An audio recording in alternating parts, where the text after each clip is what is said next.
आज रामनवमीच्या शुभ पर्वावर जिन्होंने राम को लाया है उनको लाएंगे या विचारावर आज शिवसेनेचे नेते अभिजित अडसूळ साहेब या ठिकाणी त्यांच्या घरी आम्ही आलो।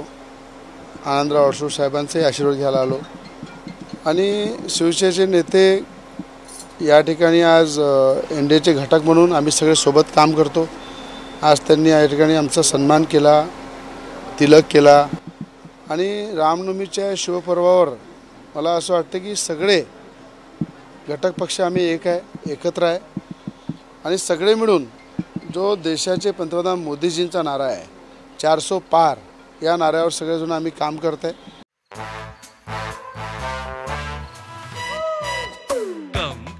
Come, my love, please don't say no, baby. Come, my love. V-Guard के air coolers extra large cooling pads के साथ जो अच्छों को ठंडा करे। V-Guard air coolers, long lasting cooling. आणि मला वाटतं ते श्री रामनवमीच्या शिवपर्वावर जे आज देशाच्या पंतप्रधानांनी हा दिवस आपल्याला दाखवला, श्री राम भगवंतांना मंदिरामध्ये विराजमान केलं।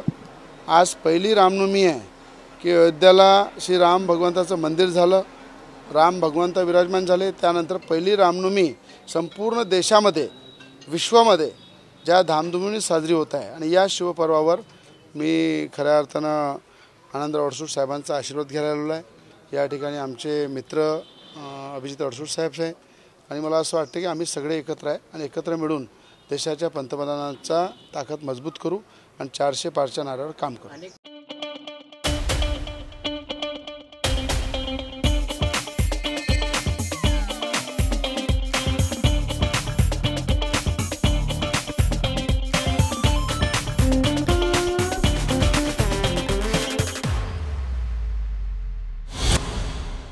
वर्षापासून जर पाहिलं तर अडसूळ आणि राणा हा वाद आपण माहिती आहे सगळ्यांना। आता हा वाद शमला असं समजायचं। आता अभिजित अडसूळ साहेबांनी सांगितलं की राजकारणामध्ये कधी कायम कोणी शत्रू नसते, कायम कधी मित्र नसते आणि सगळे आम्ही एकाच विचारधारेचे आहे आणि विचारधारेचे असल्यानंतर आपल्या देशाचे पंतप्रधान मोदीजी यांचं जे कार्य आहे त्या कार्यानुसार मला वाटते आज रामनवमीचा दिवस आहे, जिसने राम को लाया उनको लाएंगे हा सगळ्यांचा नारा आहे आणि त्या नाऱ्यावर आम्ही काम करणार आहे आणि रामनवमीच्या शुभेच्छा तुम्हाला देते।